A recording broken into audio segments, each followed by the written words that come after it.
أعلن جلال القادري المدير الفني لمنتخب تونس رحيله عن نسور قرطاج بعدما ودع الليلة كأس أفريقيا من دور المجموعات. وودع منتخب تونس البطولة القارية الجارية في كوت ديفوار بعد تعادله 0-0 أمام جنوب أفريقيا اليوم الأربعاء في الجولة الأخيرة من دور المجموعات.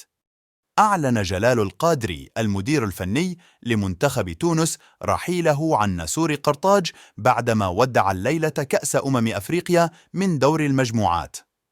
وودع منتخب تونس البطولة القارية الجارية في كوت ديفوار بعد تعادله السلبي أمام جنوب أفريقيا اليوم الأربعاء في الجولة الأخيرة من دور المجموعات. وكان منتخب تونس يحتاج للفوز بهدف لحسم تأهله لثمن النهائي، خاصة مع تعادل مالي وناميبيا في نفس الجولة.